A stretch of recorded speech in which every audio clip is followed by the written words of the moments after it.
until the thought would occur to my mind, how if I were to go in now and like Woloda kiss Masha?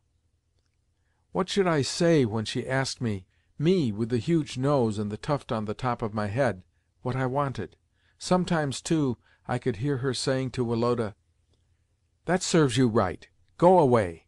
Nicolas Petrovitch never comes in here with such nonsense." Alas! She did not know that Nicolas Petrovitch was sitting on the staircase just below and feeling that he would give all he possessed to be in that bold fellow Woloda's place. I was shy by nature, and rendered worse in that respect by a consciousness of my own ugliness. I am certain that nothing so much influences the development of a man as his exterior, though the exterior itself less than his belief in its plainness or beauty. Yet I was too conceited altogether to resign myself to my fate. I tried to comfort myself much as the fox did when he declared that the grapes were sour. That is to say, I tried to make light of the satisfaction to be gained from making such use of a pleasing exterior as I believed Woloda to employ, satisfaction which I nevertheless envied him from my heart, and endeavoured with every faculty of my intellect and imagination to console myself with a pride in my isolation. Chapter 7. Small Shot. "Good gracious! Powder!" exclaimed Mimi, in a voice trembling with alarm. "What ever are you doing? You will set the house on fire in a moment, and be the death of us all." Upon that, with an indescribable expression of firmness, Mimi ordered every one to stand aside, and, regardless of all possible danger from a premature explosion, strode with long and resolute steps to where some small shot was scattered about the floor, and began to trample upon it. When, in her opinion, the peril was at least lessened, she called for Michael and commanded him to throw the powder away into some remote spot, or better still, to immerse it in water. After which she adjusted her cap and returned proudly to the drawing-room, murmuring as she went, "At least I can say that they are well looked after." When Papa issued from his room and took us to see Grandmamma, we found Mimi sitting by the window and glancing with a grave, mysterious, official expression towards the door. In her hand she was holding something carefully wrapped in paper. I guessed that that something was the small shot, and that Grandmamma had been informed of the occurrence.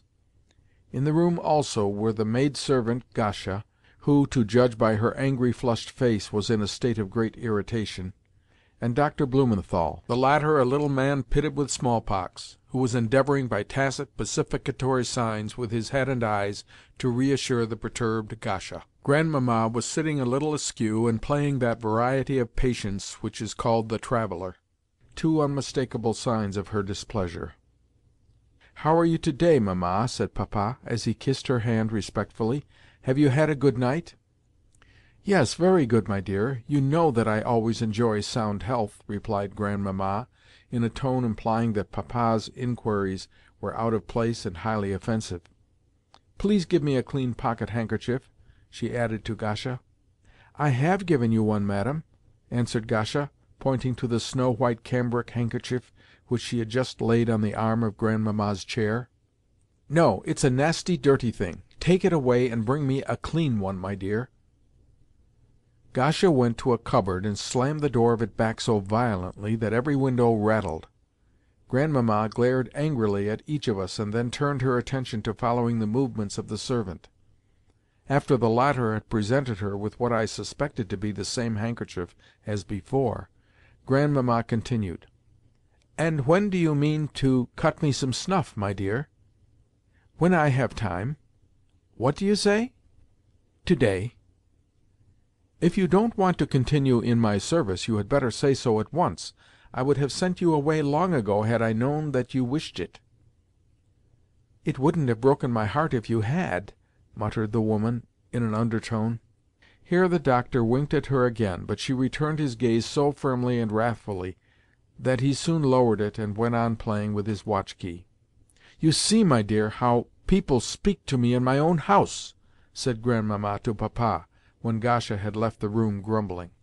"Well, Mamma, I will cut you some snuff myself," replied Papa. though evidently at a loss how to proceed now that he had made this rash promise. "No, no, I thank you. Probably she is cross because she knows that no one except herself can cut the snuff just as I like it. Do you know, my dear," she went on after a pause, "that your children very nearly set the house on fire this morning?" Papa gazed at Grandmamma with respectful astonishment. "Yes, they were playing with something or another. Tell him the story," she added to Mimi. Papa could not help smiling as he took the shot in his hand. "This is only small shot, Mamma," he remarked, "and could never be dangerous." "I thank you, my dear, for your instruction, but I am rather too old for that sort of thing." "Nerves, nerves," whispered the doctor. Papa turned to us and asked us where we had got the stuff, and how we could dare to play with it. "Don't ask them, ask that useless uncle, rather," put in Grandmamma, laying a peculiar stress upon the word uncle. "What else is he for?" "Woloda says that Karl Ivanitch gave him the powder himself," declared Mimi. "Then you can see for yourself what use he is," continued Grandmamma. "And where is he, this precious uncle? How is one to get hold of him? Send him here." "He is gone on an errand for me," said Papa. "That is not at all right," rejoined Grandmamma. "He ought to always be here. True, the children are yours, not mine, and I have nothing to do with them, seeing that you are so much cleverer than I am. Yet all the same I think it is time we had a regular tutor for them, and not this uncle of a German, a stupid fellow who knows only how to teach them rude manners and Tyrolean songs. Is it necessary, I ask you, that they should learn Tyrolean songs? However, there is no one for me to consult about it, and you must do just as you like." The word "now" meant, now that they have no mother, and suddenly awakened sad recollections in Grandmamma's heart. She threw a glance at the snuff-box bearing Mamma's portrait, and sighed. "I thought of all this long ago," said Papa eagerly, "as well as taking your advice on the subject. How would you like St. Jerome to superintend their lessons?" "Oh, I think he would do excellently, my friend," said Grandmamma in a mollified tone. "He is at least a tutor comme il faut, and knows how to instruct des enfants de bonne maison. He is not a mere uncle who is good only for taking them out walking." "Very well, I will talk to him tomorrow," said Papa, and, sure enough, 2 days later saw Karl Ivanitch forced to retire in favour of the young Frenchman referred to. Chapter 8. Karl Ivanitch's History. The evening before the day when Karl was to leave us for ever, he was standing, clad as usual in his wadded dressing-gown and red cap, near the bed in his room, and bending down over a trunk as he carefully packed his belongings. His behaviour towards us had been very cool of late, and he had seemed to shrink from all contact with us.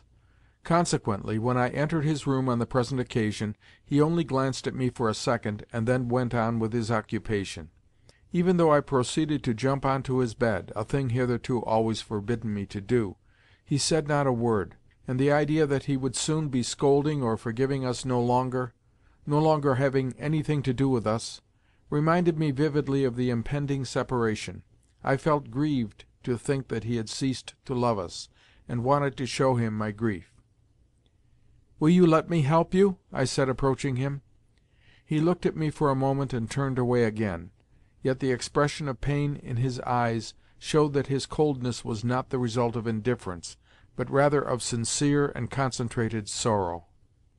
"God sees and knows everything," he said at length, raising himself to his full height and drawing a deep sigh. "Yes, Nicolinka," he went on, observing the expression of sincere pity on my face, "my fate has been an unhappy one from the cradle, and will continue so to the grave. The good that I have done to people has always been repaid with evil. Yet though I shall receive no reward here, I shall find one there." He pointed upwards. "Ah, if only you knew my whole story, and all that I have endured in this life! I who have been a bootmaker, a soldier, a deserter, a factory hand, and a teacher! Yet now I am nothing, and, like the Son of Man, have nowhere to lay my head." Sitting down upon a chair, he covered his eyes with his hand. Seeing that he was in the introspective mood in which a man pays